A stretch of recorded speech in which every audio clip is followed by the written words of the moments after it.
Bonjour à toutes et à tous. Le texte que nous allons étudier aujourd'hui porte sur Luc 16, versets 19 à 31. L'homme riche et Lazare. Il y avait une fois un homme riche qui s'habillait des vêtements les plus fins et les plus coûteux et qui chaque jour vivait dans le luxe en faisant de bons repas. Devant la porte de sa maison était couché un pauvre homme appelé Lazare. Son corps était couvert de plaies. Il aurait bien voulu se nourrir des morceaux qui tombaient de la table du riche. De plus, les chiens venaient lécher ses plaies. Le pauvre mourut, et les anges le portèrent auprès d'Abraham. Le riche mourut aussi, et on l'enterra. Il souffrait beaucoup dans le monde des morts. Il leva les yeux et vit de loin Abraham et Lazare à côté de lui. Alors il s'écria, Père Abraham, aie pitié de moi. Envoie donc Lazare tremper le bout de son doigt dans de l'eau pour me rafraîchir la langue, car je souffre beaucoup dans ce feu. Mais Abraham dit, Mon enfant, souviens-toi que tu as reçu beaucoup de bien pendant ta vie, tandis que Lazare a eu beaucoup de malheur. Maintenant, il reçoit ici sa consolation, tandis que toi, tu souffres. De plus, il y a un profond abîme entre vous et nous. Ainsi, ceux qui voudraient passer d'ici vers vous ne le peuvent pas, et l'on ne peut pas non plus parvenir jusqu'à nous de là où tu es. Le riche dit, Je t'en prie, Père, envoie donc Lazare dans la maison de mon père, où j'ai 5 frères, qu'il aille les avertir, afin qu'ils ne viennent pas eux aussi dans ce lieu de souffrance. Abraham répondit, Tes frères ont Moïse et les prophètes pour les avertir, qu'ils les écoutent.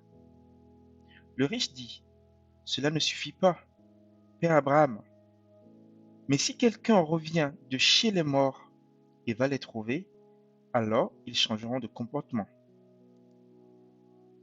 Mais Abraham lui dit, S'ils ne veulent pas écouter Moïse et les prophètes, ils ne se laisseront pas persuader, même si quelqu'un se relevait d'entre les morts.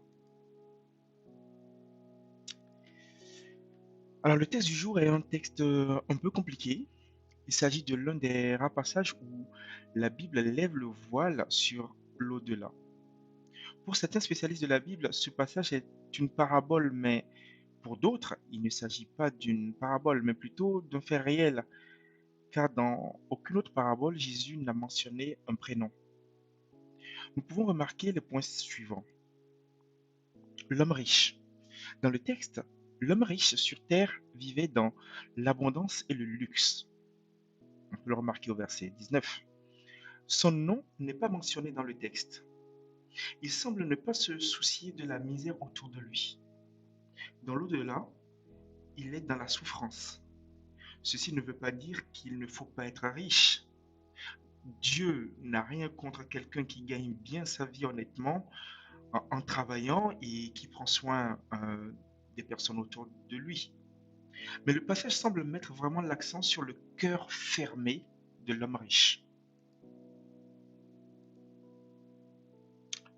Deuxièmement, Lazare. Lazare qui signifie secours de Dieu. Il vivait sur terre dans la misère et la famine, désirant avoir les miettes tombant de la table de l'homme riche sans pouvoir les obtenir. Après sa mort, il est porté par des anges près d'Abraham, où il obtient la consolation qu'il n'avait pas de son vivant sur terre. Ce passage est porteur d'espoir en ce sens que même si les choses peuvent être compliquées par moments sur terre, nous avons cette espérance que si nous croyons en Christ, nous obtiendrons la consolation. Troisièmement, la distance qui sépare Lazare et l'homme riche. Nous pouvons observer que du vivant des deux hommes, il n'y avait qu'un simple portail qui les séparait, et pourtant le riche n'a pas pu franchir cette petite distance. Dans l'au-delà, un abîme infranchissable sépare les deux. Ce passage nous interpelle et nous encourage aussi à franchir déjà ici-bas les distances et les barrières qui peuvent nous séparer de ceux qui sont moins favorisés que nous. Prions. Père, nous te remercions pour ton souffle de vie que tu mets en nous aujourd'hui. Que nous soyons le secours qui vient de Dieu pour quelqu'un en cette journée. Nous te prions pour les personnes en difficulté qui crient vers toi. Que nous soyons porteurs de paix et de joie autour de nous. Soyez bénis. À bientôt.